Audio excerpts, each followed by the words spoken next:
اللهم رب زدني علما والحقني بالصالحين. اعوذ باللہ من الشیطان الرجیم. بسم اللہ الرحمن الرحیم.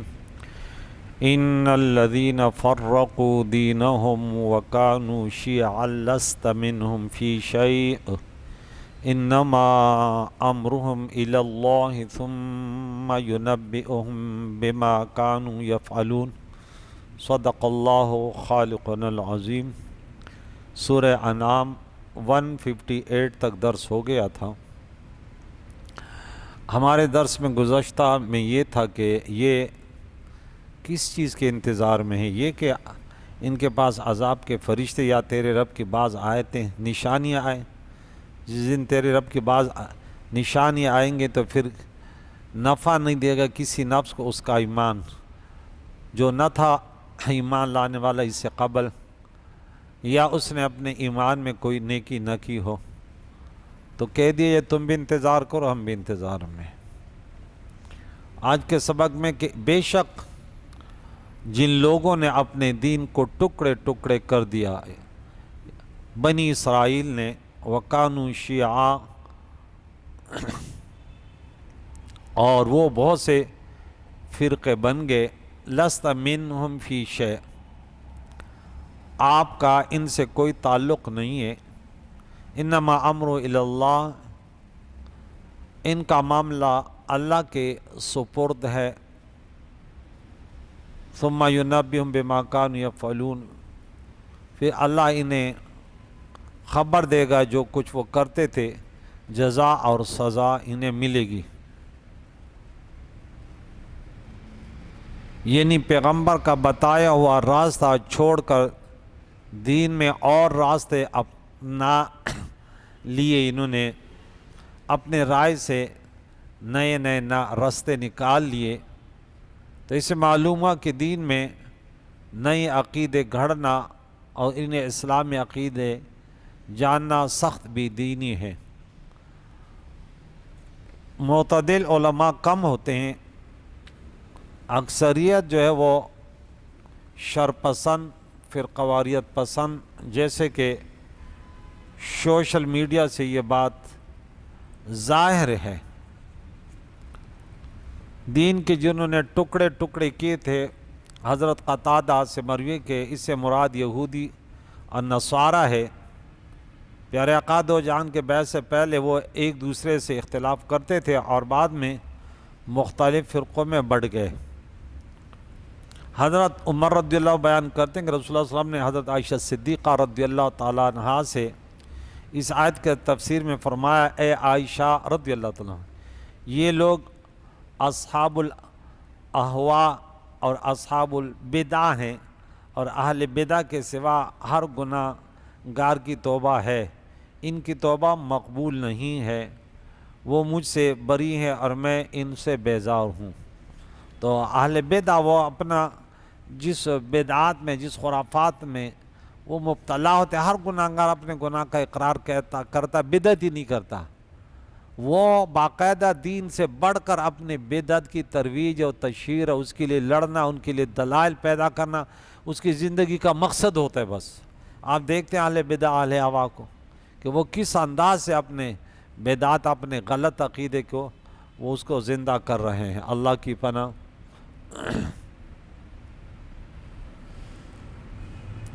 عبداللہ ابن عباس رضی اللہ تعالی عنہما نے اس آیت کی تفسیر میں کہا، اللہ کریم نے مومنین کو جماعت کے ساتھ وابستہ رہنے کا حکم دیا ہے اور ان کو اختلاف اور فرقہ بندی سے منع فرمایا ہے، اور یہ خبر دی ہے کہ اس سے پہلے لوگ اللہ کے دین میں جھگڑنے کی وجہ سے وہ ہلاک ہو گئے.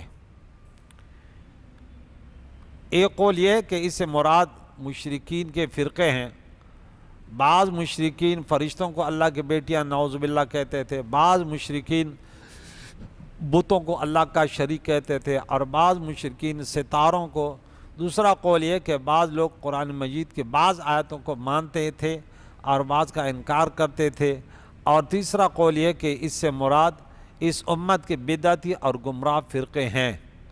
خلاصہ اس آیت سے مراد یہ ہے کہ مسلمانوں کو ایک نظریے پر متفق ہو جانا چاہیے اور دین میں تفرقہ نہیں کرنا چاہیے اور بدعات کو اختیار نہیں کرنا چاہیے۔ تو کچھ لوگ ان کا زندگی کا مقصد یہ ہے کہ وہ لڑیں اور جھگڑیں، یعنی بے نمازیوں کو ان کو فکر نہیں ہے کہ بے نمازیوں کو نمازی کیسے بنائیں گے۔ ان کو بولو نا کہ بے نمازیوں کے لیے کیا وعیدات ہے، قرآن کی ایک آیت اس کو یاد نہیں ہے۔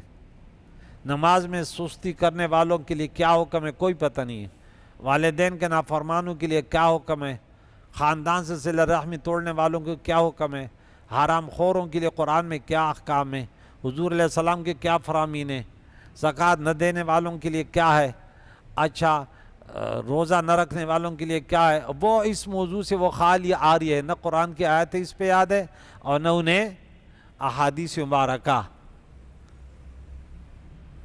تو یہ وہ لوگ تھے بنی اسرائیل جو برباد ہو گئے، زندگی کا مقصد یہ بن گیا تھا کہ ہم فرقواریت ہی کریں گے۔ اللہ اکبر کبیرہ۔ تو اللہ تعالیٰ انہیں بتا دے گا یہ جو کرتے ان کی جزا و سزا دے گا۔ یُنَبِّئُ بِمَا كَانُوا يَفْعَلُونَ مَنْ جَاءَ بِالْحَسَنَةِ، جو قیامت کے دن نیکی لے کر آئے گا، جو نیکی لے کر آئے گا، یعنی صرف کرنا نہیں ہے۔ اب کسی نے نیکی کے لیے ریاکاری کے لیے کی، دکھاوے کے لیے کی، صدقہ دیا، صدقے کے دینے بعد صدقے دینے والے کو ستایا، اس پر احسان کیا، تو نیکی تو ضائع ہو گئی نا۔ تو بولے لے کر آئے گا فَلَوْ عَشْرُ أَمْثَالِهَا، اس کے لیے 10 گنا ہے۔ وَمَنْ جَاءَ بِالسَّيِّئَةِ، اور جو لے کر آئے گا گناہ، ایک برائی لے کر آئے گا فَلَا يُجْزَىٰ، اسے بدلہ نہیں دیا جائے گا إِلَّا مِثْلَهَا، مگر اس کے مانند، ایک گناہ کے ایک سزا ملے گی۔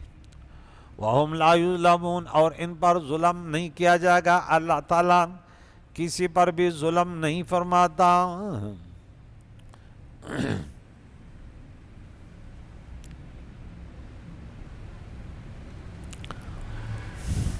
یہ قانون ہے کہ ایک کے بدلے 10 اور اس سے زیادہ ہزارہ گنا تک یہ عطا، یہ رب کی عطا فرمانا، رب کا فضل ہے، لہذا آیت میں تعارض نہیں ہے۔ کرنے والے کے مختلف درجے ہوتے ہیں، مختلف کیٹیگریاں، مختلف نیتیں ہوتی ہیں، اس حساب سے اللہ تعالیٰ انہیں نیکیاں دیتا ہے۔ یہاں دیکھیں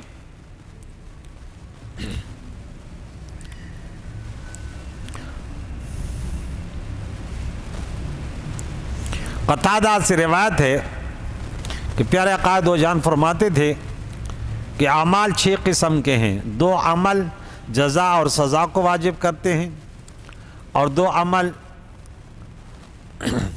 اجر کو بڑھاتے ہیں، اور 2 عمل برابر برابر کرتے ہیں۔ جو 2 عمل واجب کرتے ہیں وہ یہ ہیں، جو شخص اللہ سے اس حال میں ملاقات کرے گا کہ اس نے اللہ کے ساتھ کسی چیز کو شریک نہ کیا ہو، کفر نہ کیا ہو، وہ جنت میں داخل ہوگا۔ اور جو شخص اللہ تعالیٰ کے ساتھ اس حال میں ملا، ملاقات کرے کہ اس نے شرک کیا ہو، کفر کیا ہو، وہ جہنم میں داخل ہوگا۔ یہ 2 واجب ہو گئے۔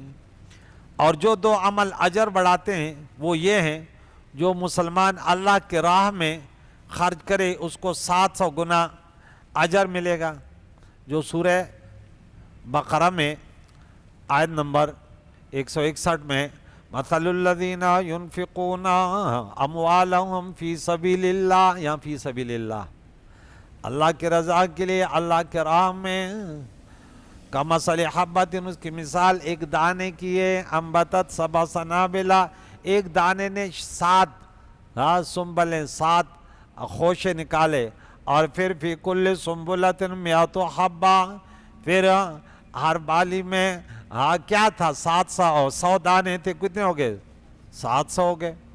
اور واللہ یضاعف لمن یشاء واللہ واسع علیم، اس سے علاوہ بھی اللہ جتنا چاہے بڑھا دے۔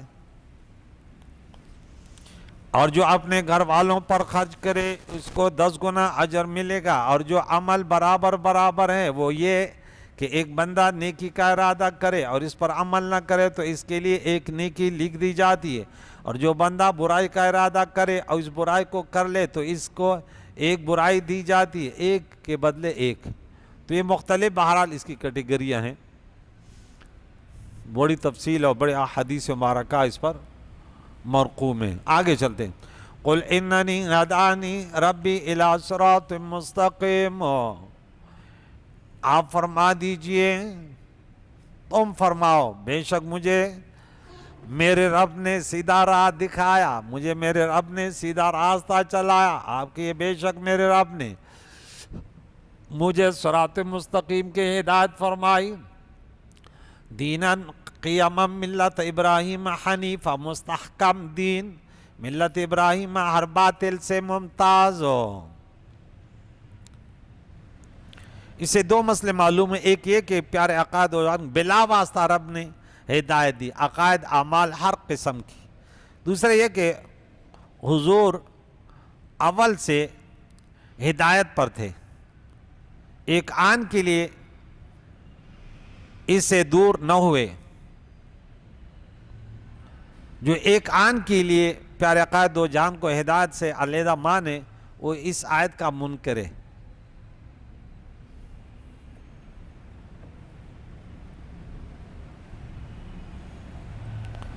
وَمَا كَانَ مِنَ الْمُشْرِكِينَ، ملت ابراہیمی جو مشرکوں میں نہ تھے، اور یہ جو ماننے والے عرب کے مشرکین و یہود نصارہ نام اس کا لیتے ہیں اور مبتلا شرک میں ہیں۔ قُلْ إِنَّ صَلَاتِي وَنُسُكِي، تم فرماؤ کہ بے شک میری نماز اور میری قربانی، وَمَحْيَايَ میری زندگی، وَمَمَاتِي اور میری موت، للہ رب العالمین اللہ کے لیے جو تمام جہان کا پروردگار ہے۔ یہاں صلات سے مراد یا تہجد کی نماز ہے یا نماز عید ہے، کیونکہ یہ معنی مفسرین نے کیے۔ نسک نسیکہ کی جمع ہے اور اس کا معنی ہے ذبیحہ، اور اس کا معنی ہے حج اور عمرے میں مینڈا ذبح کرنا، اور نماز اور ذبیحہ کو اس آیت میں اس طرح جمع کیا ہے فَصَلِّ لِرَبِّكَ وَانْحَرْ میں جیسے ہے۔ حسن بصری نے کہا کہ نسکی سے مراد کیا ہے؟ میرا دین۔ زجاج نے کہا اس سے مراد ہے میری عبادت۔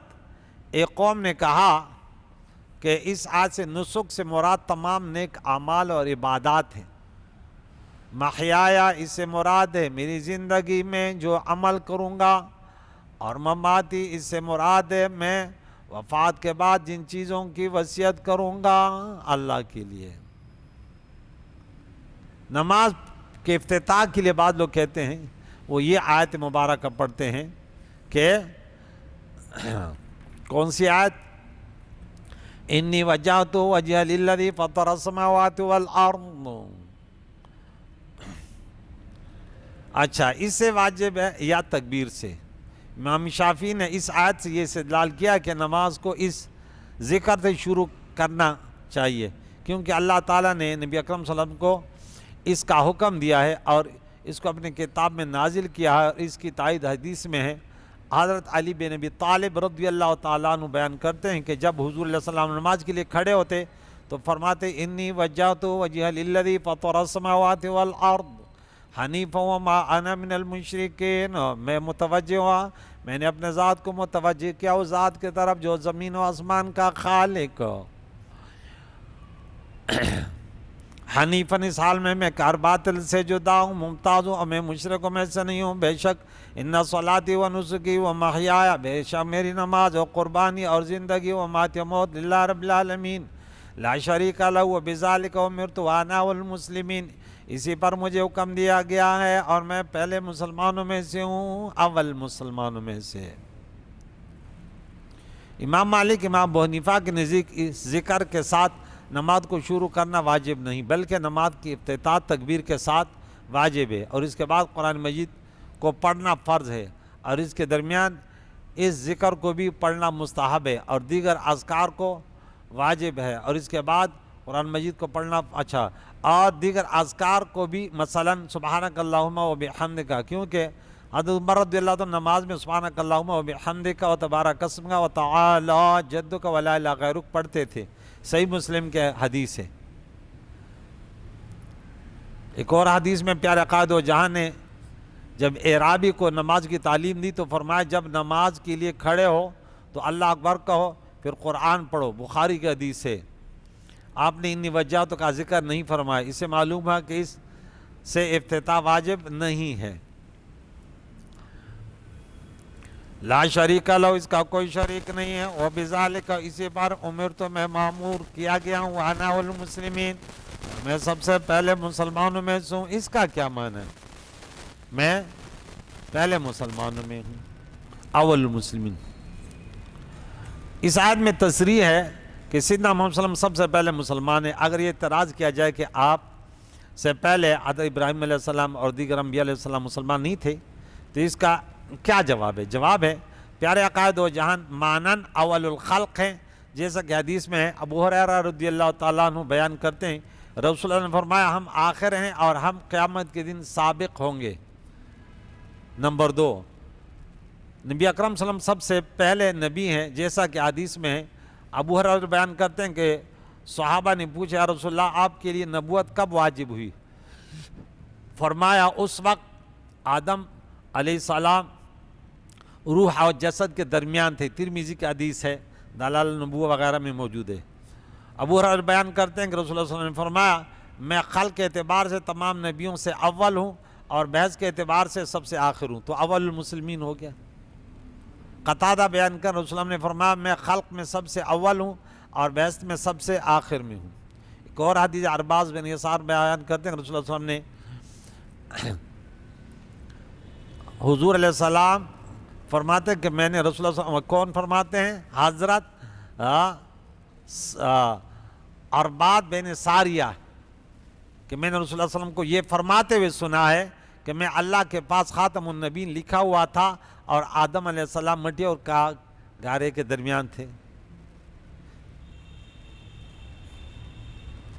نمبر 3، نبی اکرم صلی اللہ علیہ وسلم اپنی امت میں اول المسلمین ہے، یہ قتادہ کا قول ہے۔ مختلف اقوال اول المومنین، جو حکم بھی آتا تھا تو سب سے پہلے حضور اس کو ماننے والے ہیں اور سب سے پہلے اس عملی لباس جو بھی خوبیاں سب سے پہلے حضور ہیں اس کے، اور یہ توجیہات احادیث میں بھی آئی کہ اس اعتبار سے مانوی اعتبار سے۔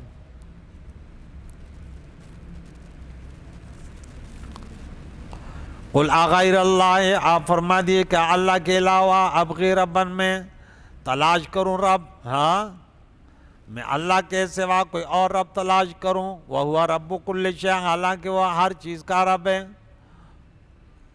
یہاں پہ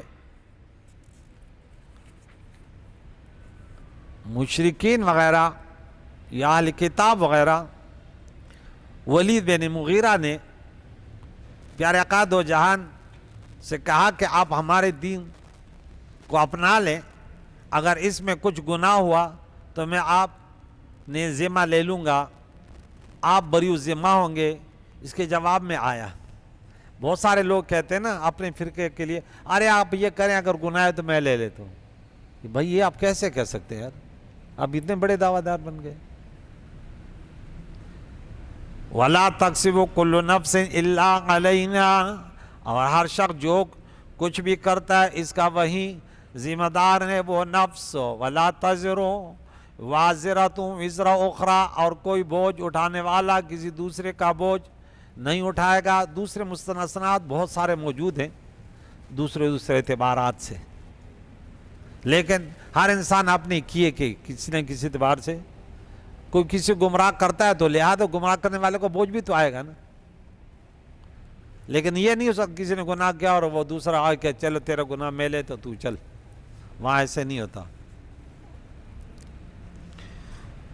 ثم الی ربکم مرجعکم، پھر تم نے اپنے رب کے طرف لوٹنا ہے، فینبئکم، تمہیں بتا دے گا، بما کنتم بہ تختلفون، وہ جس میں تم اختلاف کرتے تھے، وَهُوَ الَّذِي اللہ وہ ذات ہے جَعَلَكُمْ خَلَائِفَ الْأَرْضِ جس نے تم کو زمین میں خلیفہ بنایا، وَرَفَعَ بَعْضُكُمْ فَوْقَ بَعْضٍ دَرَجَاتٍ اور تم میں سے بعض کو بعض پر کئی درجات بلندی عطا فرمائی، لِيَبْلُوَكُمْ تاکہ وہ تمہیں آزمائے فِيمَا آتَاكُمْ اس میں جو اللہ نے تمہیں عطا کیا۔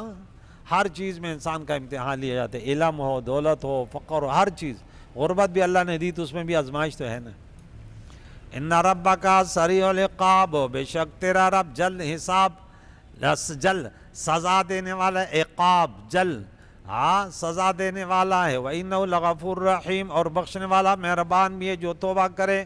سورہ انعام کا درس 165 آیتیں پوری ہو گئی۔ کریم اللہ سے دعائیں ہمارا پڑھنا پڑھانا اور جنہوں نے سنا کریم اللہ سب کو قبول فرما۔